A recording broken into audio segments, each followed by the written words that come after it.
Assalamualaikum warahmatullahi wabarakatuh. Selamat pagi adik. Selamat pagi, Bu. Perkenalkan, saya Laris Dianeka Suci, mahasiswi Prodi Sarjana Gizi Universitas Kusmausada Surakarta. Baiklah, saya di sini akan melaksanakan pelatihan mengenai gizi seimbang bagi remaja.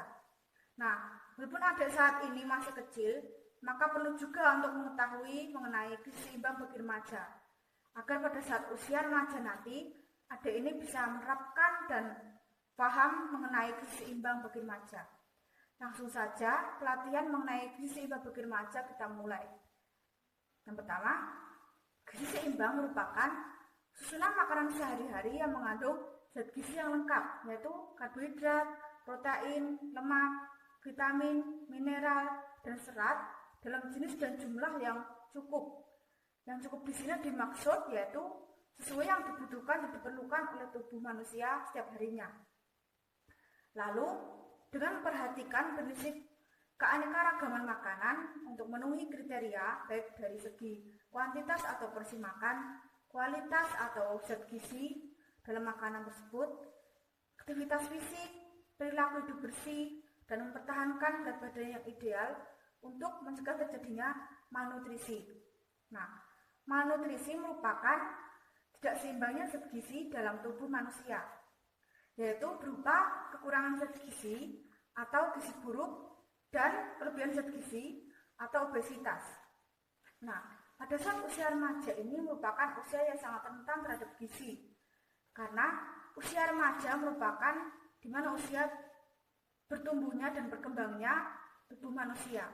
Maka perlu adanya asupan makanan yang cukup dan seimbang untuk menunjang pertumbuhan dan perkembangan serta kesehatan bagi remaja, agar tubuhnya tetap sehat setiap hari.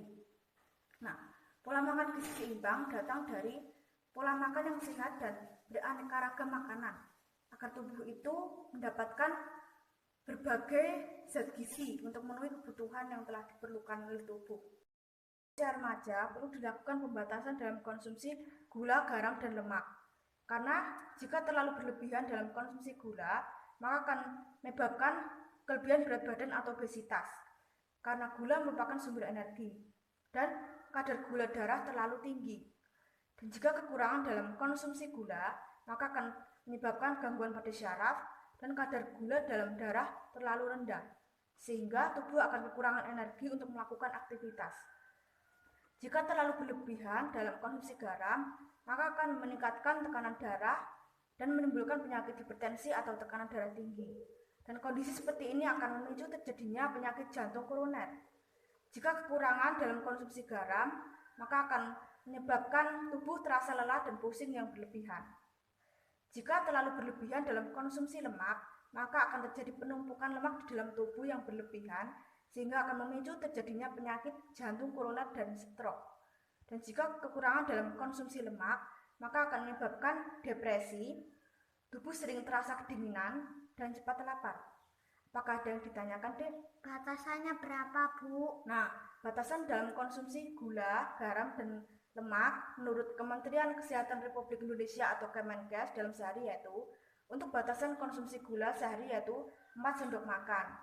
Untuk batasan konsumsi garam sehari yaitu 1 sendok teh.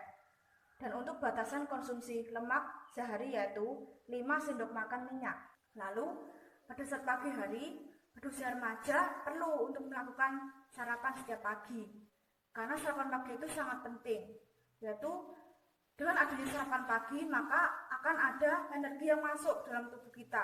Lalu aliran darah dan oksigen yang akan mengalir ke otak itu bisa lancar, sehingga pada saat diterangkan oleh guru, maka siswa akan fokus dan tidak mengantuk.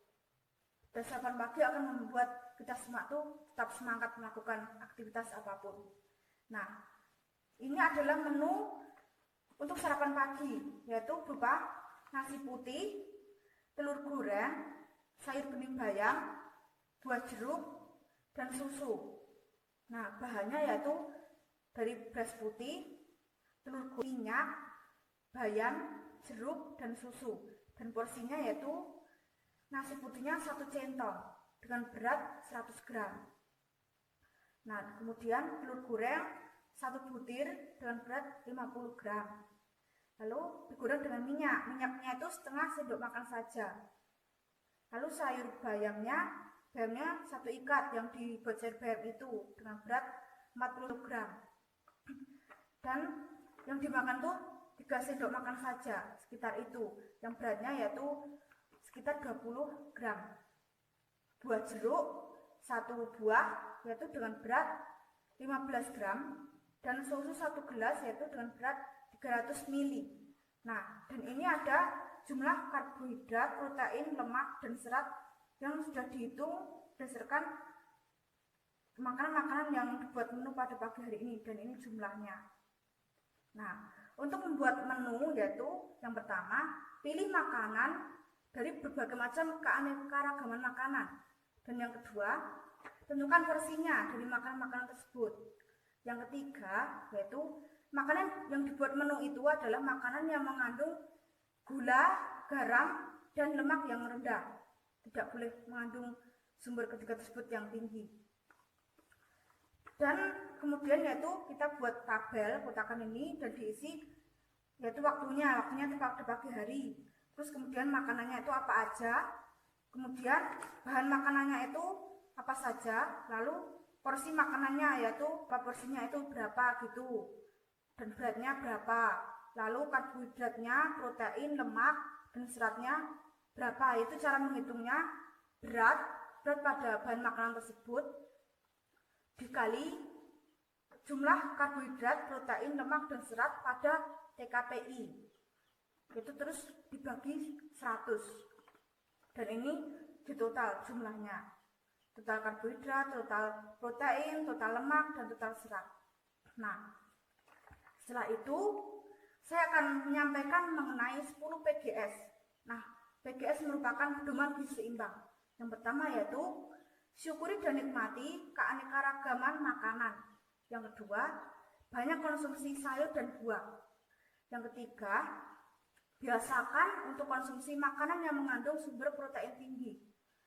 Yang keempat yaitu biasakan mengkonsumsi beraneka ragam makanan pokok.